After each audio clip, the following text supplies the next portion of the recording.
Paradoxes are annoying. There's no doubt about it.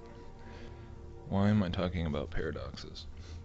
Well, having now been looking into this whole flat earth issue for a good 7-8 months or so by now, I think if I'm honest with myself and honest with whoever might be watching various videos I put out and looking into these things, I think most of us who have been engaged in this whole area of investigation and speculation and scriptural research and the whole 9 yards, I think if we're honest about it, we have to admit that there are at least a number of things that we're still, at this point, struggling to put together.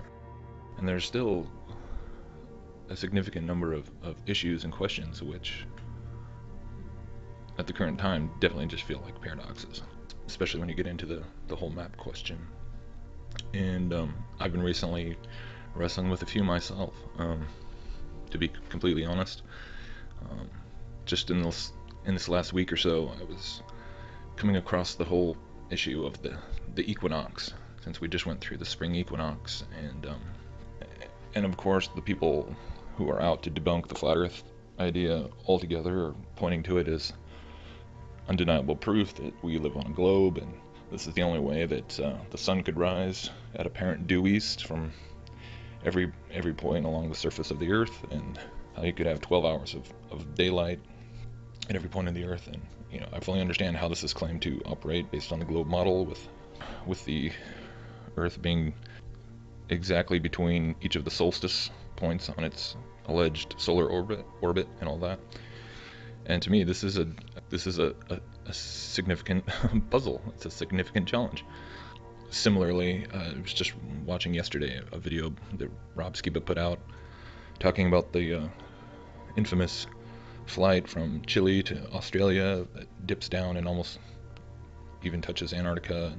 He did this big lengthy piece looking at the Gleason's map and sort of examining this idea of the various quadrants on an azimuthal equidistant map, representing the same distances between each of the lines of longitude, both in the southern hemisphere and the northern hemisphere. And it's an interesting exploration of the topic, but from where I stand, it really does also start to have some serious problems with it as well, particularly if you take that premise and try and apply it to the more northerly latitudes. The closer you get to the North Pole, which are conventional flat Earth maps put at the center and allege that the sun and the stars are all rotating around.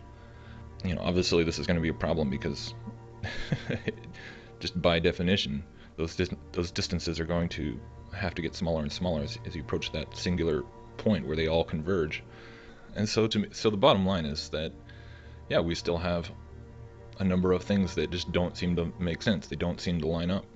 And really, this isn't anything new. I mean, even from the beginning of looking into the whole flat earth topic in general, when I was first taking a fresh look at the Bible and comparing all these ideas, you're presented with the sort of obvious seeming contradictions of a circular dome-enclosed flat earth model, but then somehow you have the existence of the four corners and the four pillars, and then of course, and there's ideas of that those four corners are actually outside the dome, or I've put out a video exploring the idea of the four cardinal directions, where north, south, east, and west are in fact fixed directional points, which Enoch itself actually seems to describe far more than north being a point in the center, which everything revolves around, and south being just sort of an infinite ring around the whole thing.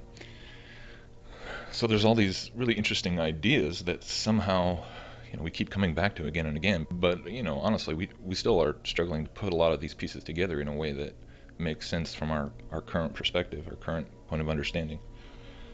So yeah, in a lot of ways it feels like you're just sitting in the middle of a big paradox, because at the same time, as I've been looking into this stuff now intently for months,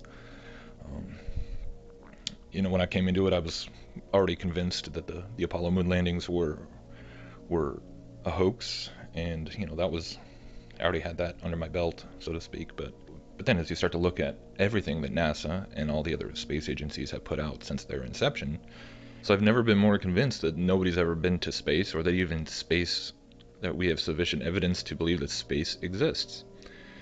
And, you know, I've been looking into all these historical progressions of heliocentrism and Copernicanism and the Copernican principle and all these things, and so many of the pieces just fit together so perfectly.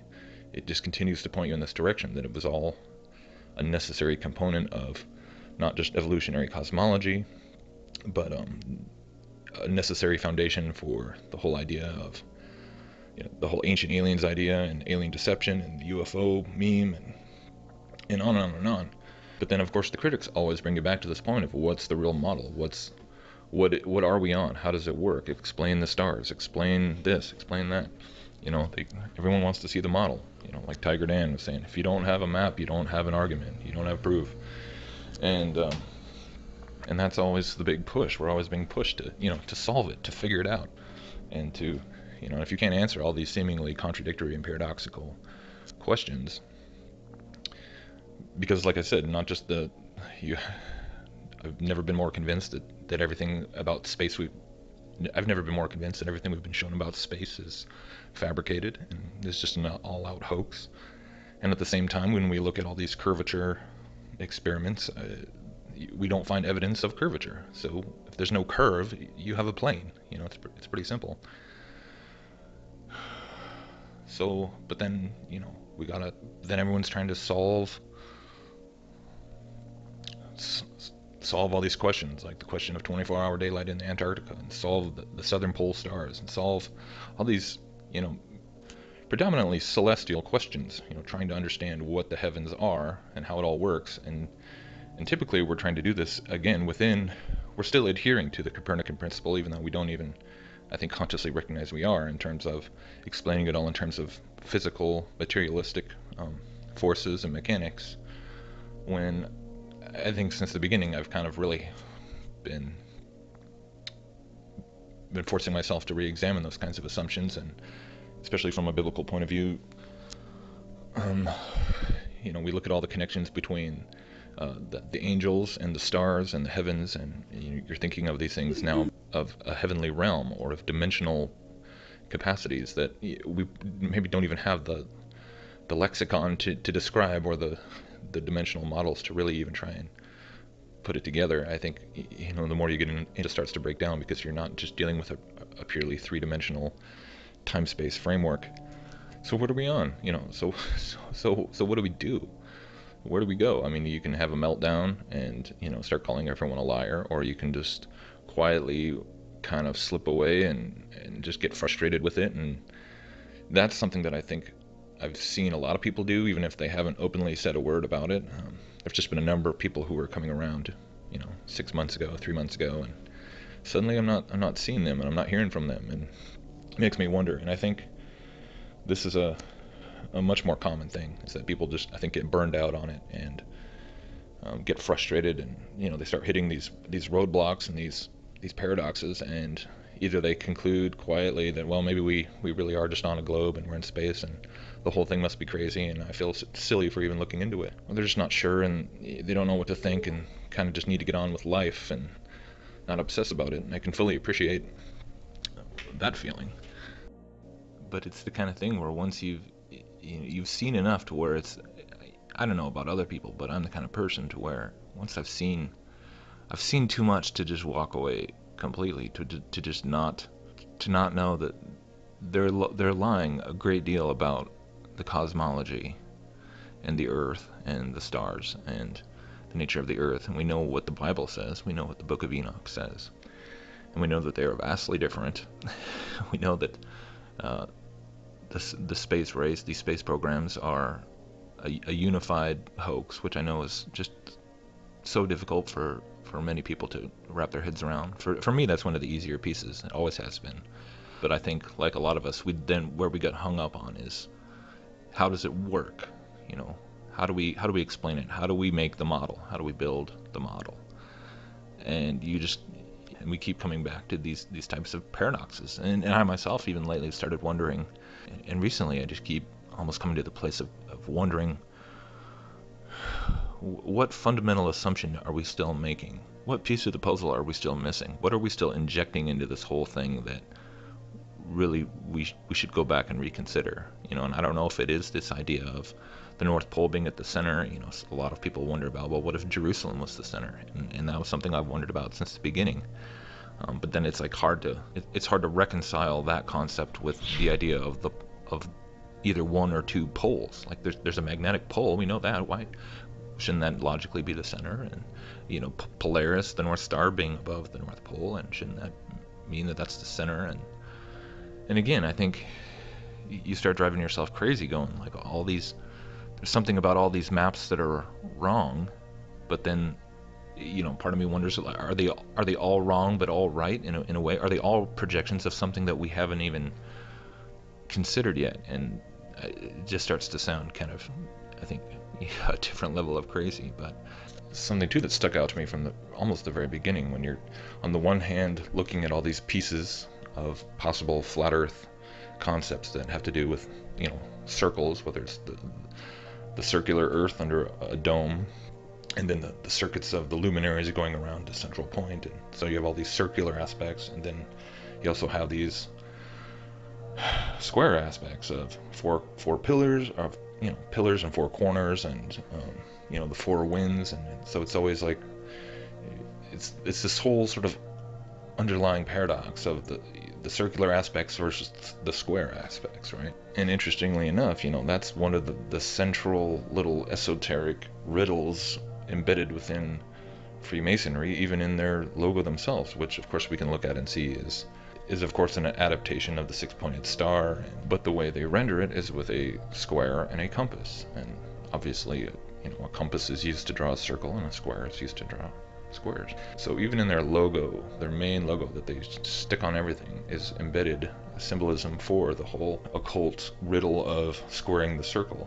And this is something that, to me, it would make a lot of sense if this whole issue of squaring the circle revolves around this esoteric symbolism has something to do with solving these types of cosmological paradoxes. But anyhow, my point in even breaking all that up is not to even remotely suggest that that's the kinds of things that we need to start looking into ourselves. But even if we're embracing a zetetic ideology or approach to science, but at the same time, I think it has to be tempered with, at the end of the day, remembering that we are finite, that we are even fallen even, and that until we are resurrected and redeemed and see as it really is, there's going to be paradoxes. And, you know, are you going to be okay with that? Can you live with that? And see, when you contrast that with science, or with what, you know, as we look at it as scientism, this religion of science turned into this humanistic endeavor, which that basically rejects that. It rejects the idea that there's nothing that we can't ever someday figure out, that we can't ever know, that we can't ever solve, that we can't ever master and comprehend and put into an equation. And that's why I think scientism, materialistic scientism, inevitably, over time, even over generations, but inevitably pushes people into metaphysical, mystical, occult arenas, because it has to. And I don't know, at the end of the day, I guess right now I'm just thinking about the verse that says, to paraphrase, right now we know in part, we see in part, and we know in part, but then we will know just as we are fully known. So don't lose heart, don't get down, don't get discouraged, but just continue to question, continue to ponder, but also but I think we always have to remember that unless we keep God and His Word as the true source of knowledge, that we're in danger of being led off towards a human-centered pursuit of knowledge, and you know, that never ends well. So, all right, peace.